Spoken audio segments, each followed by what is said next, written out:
Yes, so welcome to this presentation. We are going to look at the cell cycle and its regulation. This session is one of the sessions that we want you to understand before we look at the different drugs that are used in treatment of cancers. So we think it's very important for you to understand how the cells divide and how the process of this division is actually regulated.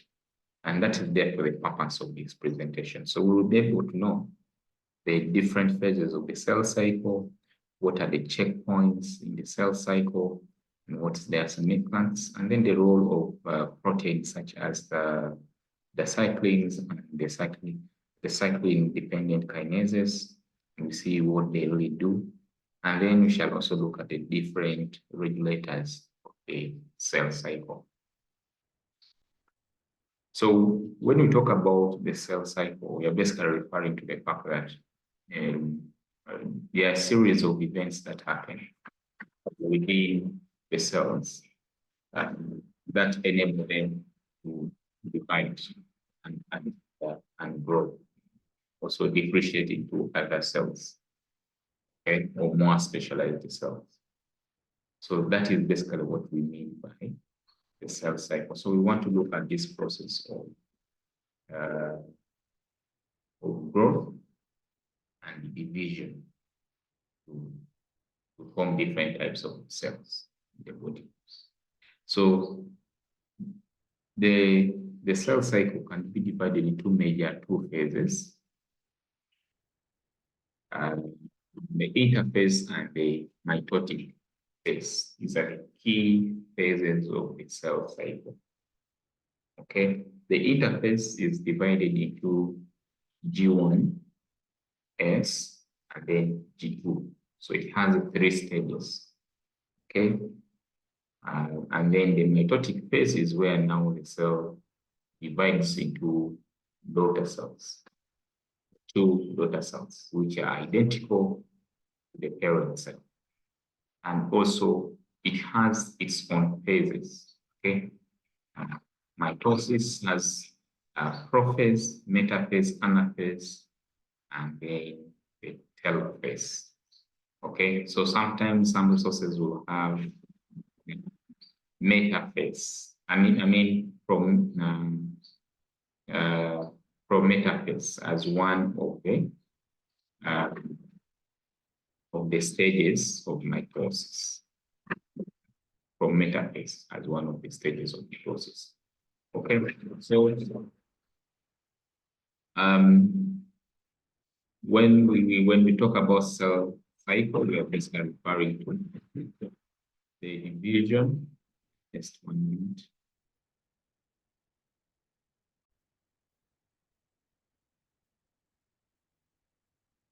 So the first gap or the G1 phase, this is where the cell is actually preparing for cell division.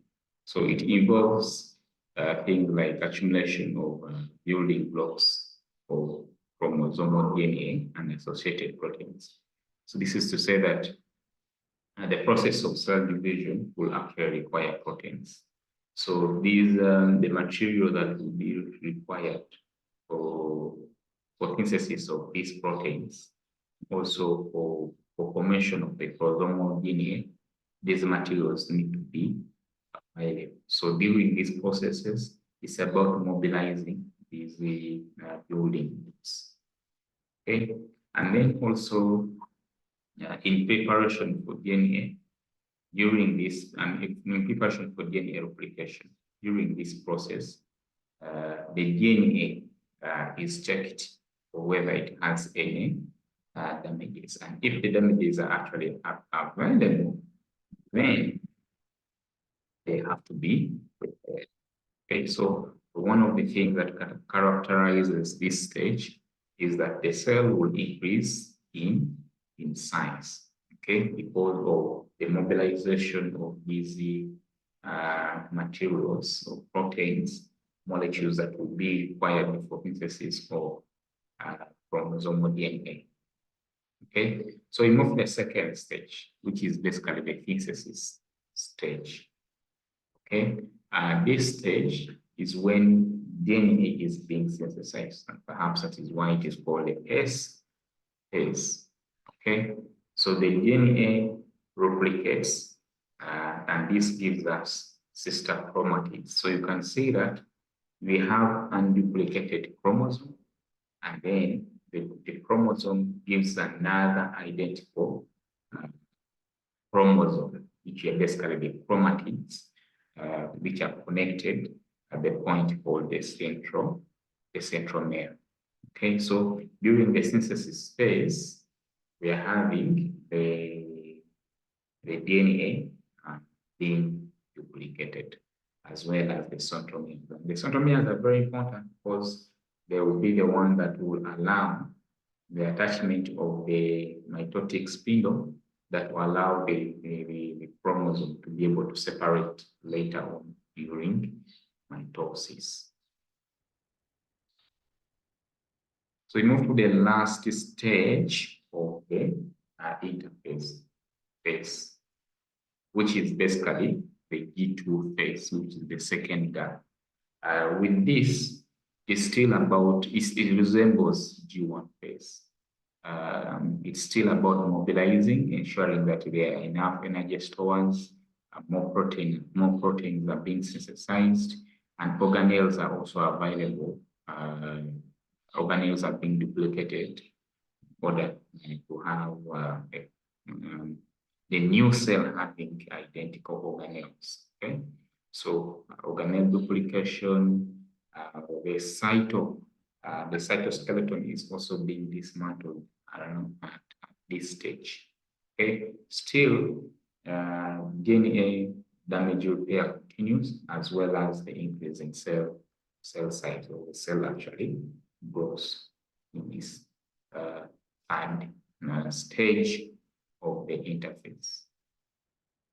So the third stage of the interphase, which is G2, leads us to the second phase of the cell cycle, which is mitotic phase, or M phase.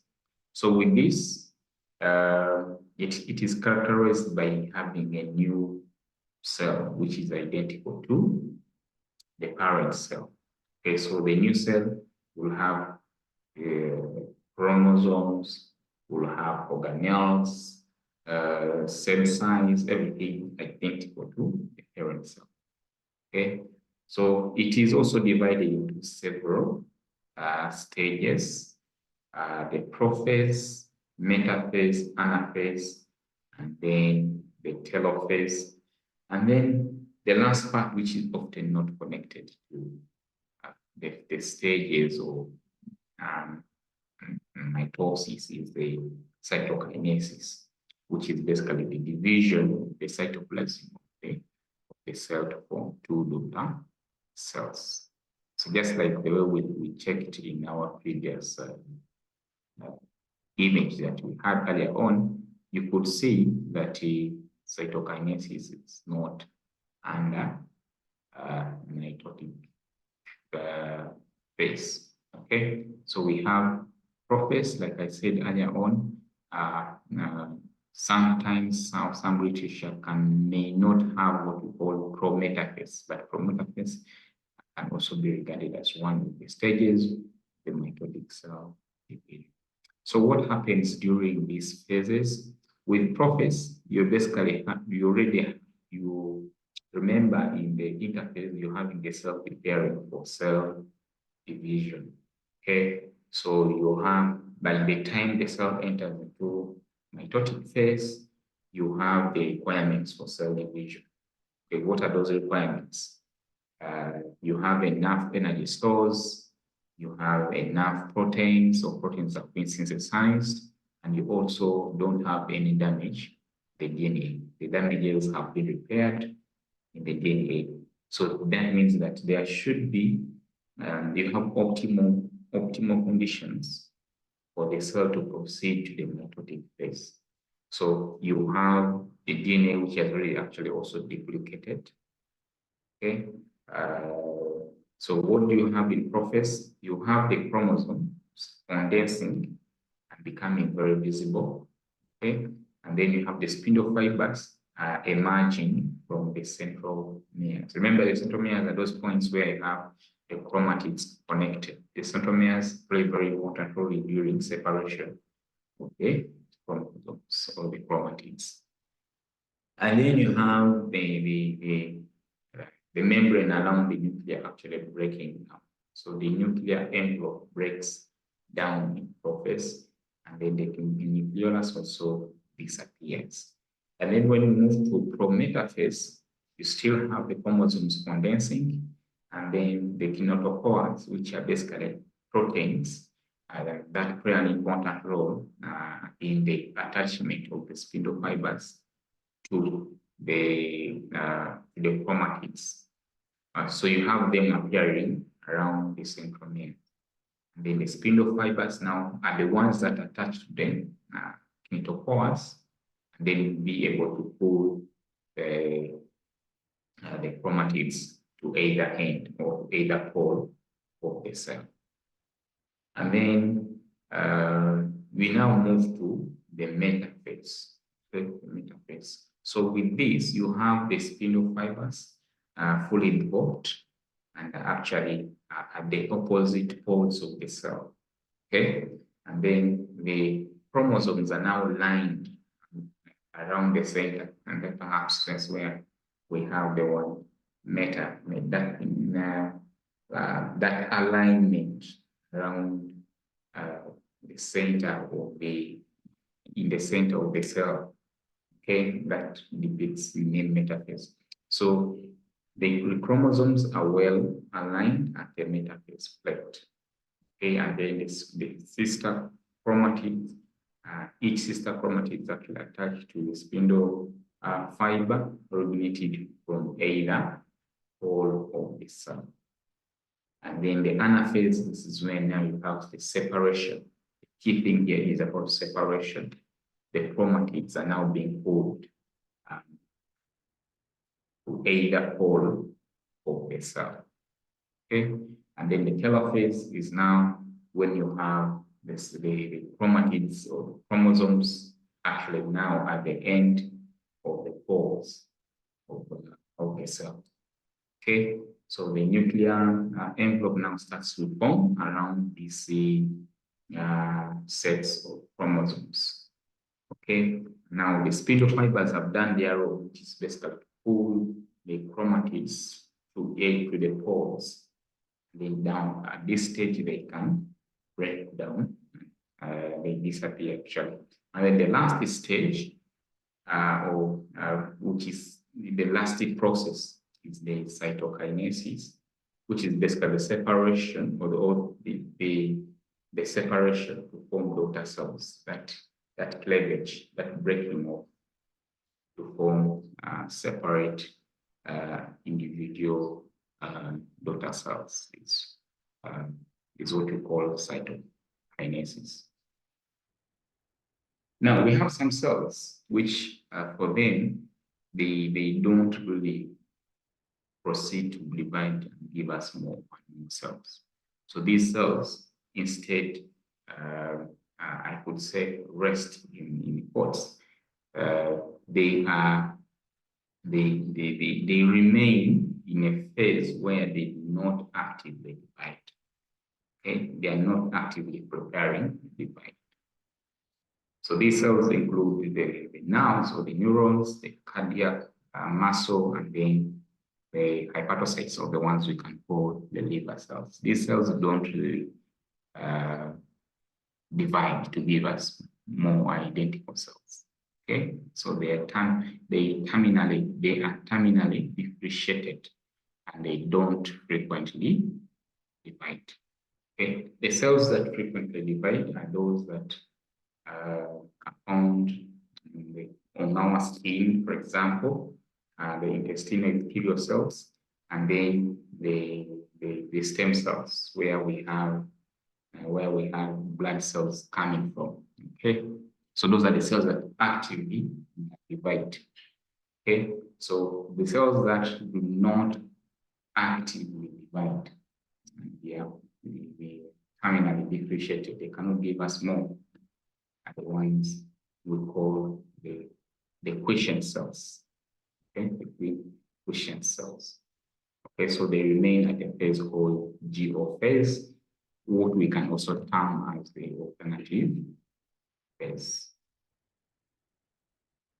Okay, so we have seen the cell cycle.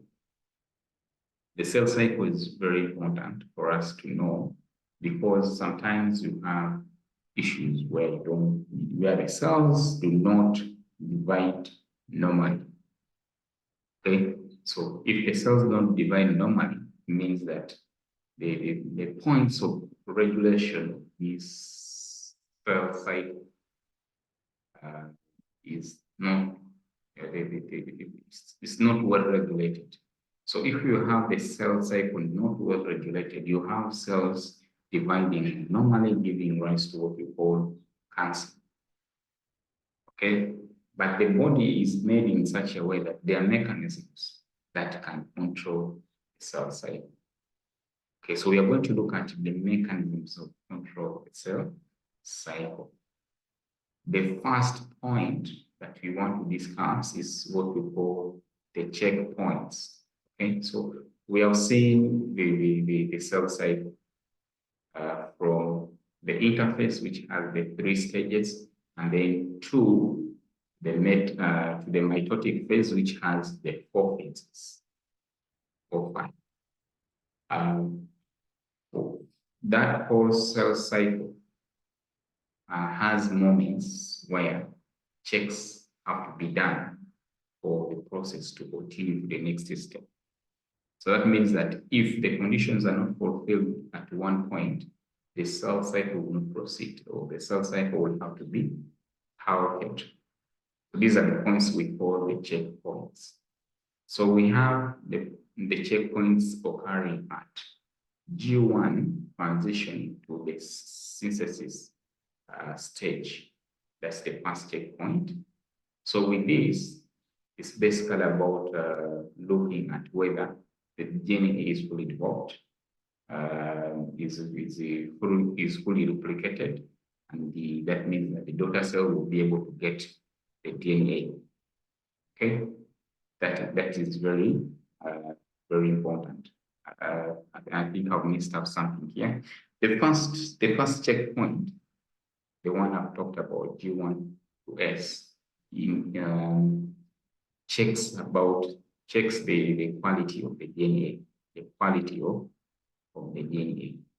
And then the next phase is the one that transition from G2 to M checkpoint. This one basically looks at whether the DNA is fully developed, fully replicated. And then the last checkpoint is the metaphase checkpoint, to check whether the chromosome are attached to the spindle. And we are going to look at the details of this section. So G1S checkpoint, this one checks whether the conditions for cell division are actually favorable. So that means that it needs to check whether the cell has the growth factors required, whether we have the energy reserves, whether the cell size is appropriate, and whether there is any damage to the DNA. And in case these are not met, then the cell cycle will be halted. That means that the cell will not progress to the next phase.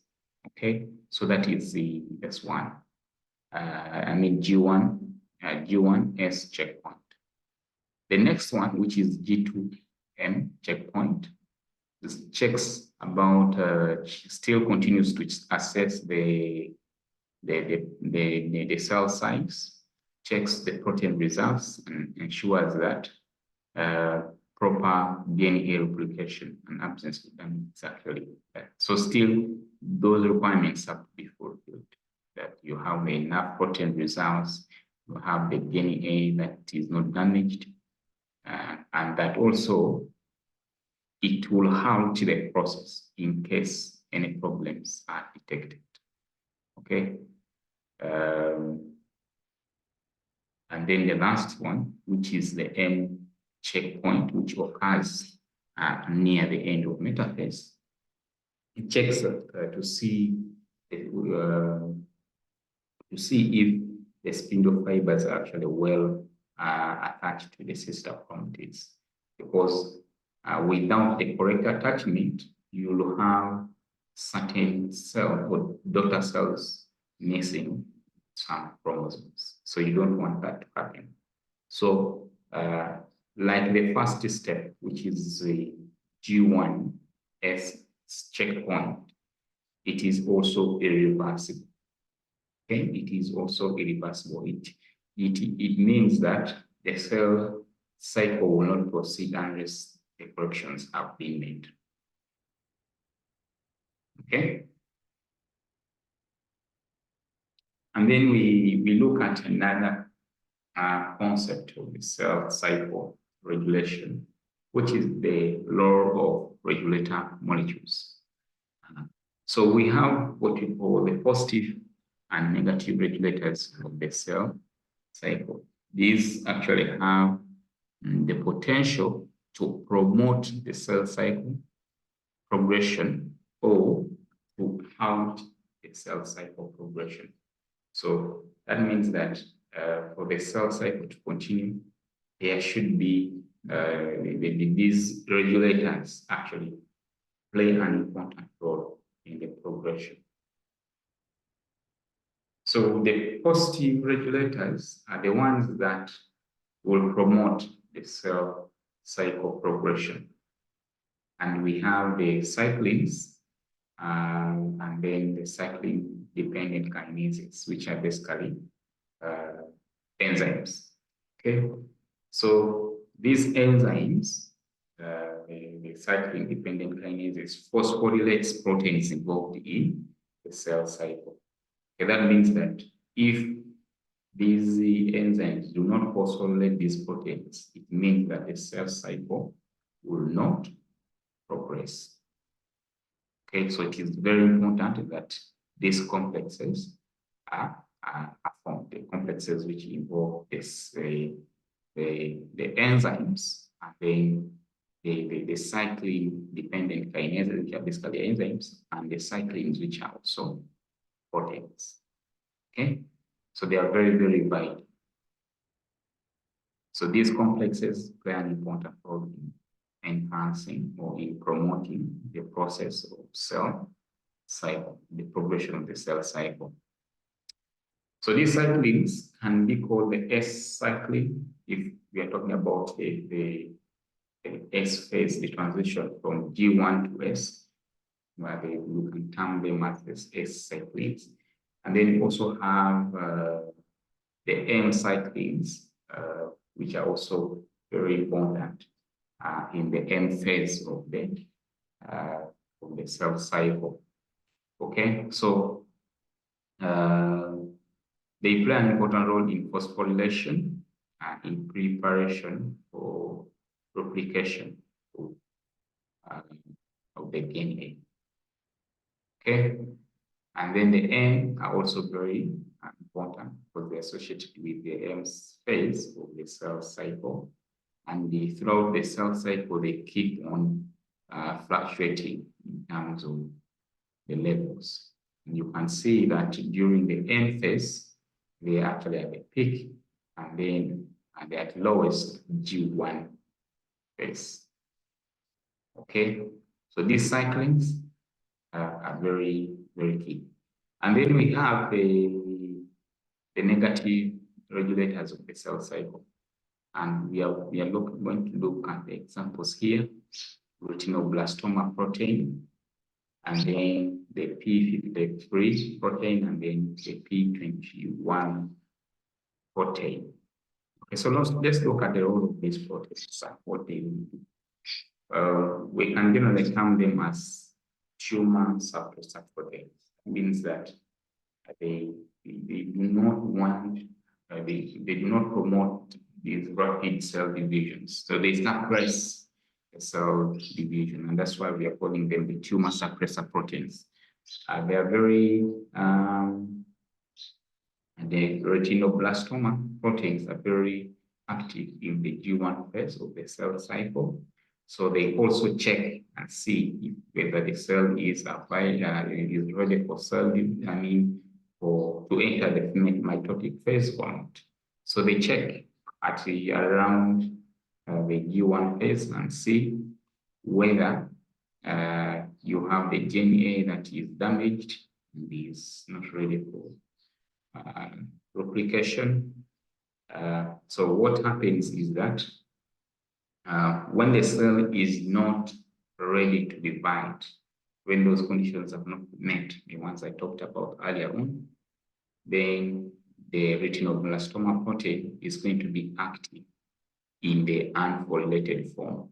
So that means that when the cell is ready to divide, when those conditions have been met, it means that the retinoblastoma protein becomes phosphorylated and therefore becomes inactive, and therefore the progression can happen. Progression into the S phase can happen. Okay, so when the cell has grown sufficiently, the DNA has been repaired, the signals for division are available, then the retinoblastoma protein will be phosphorylated, making it inactive, allowing the process to continue. So P53 protein, this is also another tumor suppressor protein. It also acts at multiple checkpoints throughout the cell cycle. It can be regarded as the guardian of the genome. Okay, it plays important roles in maintaining genomic stability. So basically, when we talk about that, we are looking at the fact that the DNA is not damaged. The DNA, if it is damaged, it is actually well repaired before the cell cycle can continue. So the DNA, the DNA can be damaged, or there are various damages that can occur to the DNA, and the P53 can activate different responses in response to this damage. Okay, if the damage is repairable, then the P53 can allow this repair to take place. And if the damage is not repairable, that means that the cell can undergo what we call programmed cell death. The cell dies off, okay, and then it eliminates that dangerous exposure that has led it to have a damaged DNA. Okay, so cells that are not suited actually die off. Okay, dangerous cells need to die off. But if you have cells that are exposed to chemicals and then they don't die off, then you have a problem. You have a cancer emerging. And then the last protein that we can talk about is the P21. Okay, this is also an inhibitor protein. It is cyclin-dependent kinase inhibitor. We need to recall that the cyclins and the cyclin-dependent kinases work together to form complexes. So that means that the P21 protein acts as the brake on the process of binding of the binding of these cyclin-dependent kinases to the cyclins. Okay, so that means that they cannot really phosphorylate. Okay, so the P21 proteins actually prevent the phosphorylation that can be done by the cyclin-dependent kinases, which we earlier on said are actually enzymes. Okay, so that is the role of the P21 protein. So the P21 is often activated by P53. Okay, forming a network that ensures that the cell addresses cell damage and other issues before replication happens. So if you have a situation where the cell cycle is not well regulated, then you will have cells dividing uncontrollably, resulting into cancers. Okay, so mutations, which are one of the major causes of cancers, means that the changes in the genes or the chromosome change the way the cell regulators work, and these promote what we call the oncogenic activity, the cells dividing in a cancerous manner. Okay, so it is very important that the regulators of the cell cycle actually play their role such that we don't have oncogenic activity taking place. Okay, so this understanding actually plays an important role in us understanding that how mutations cause cancers. Thank you for listening.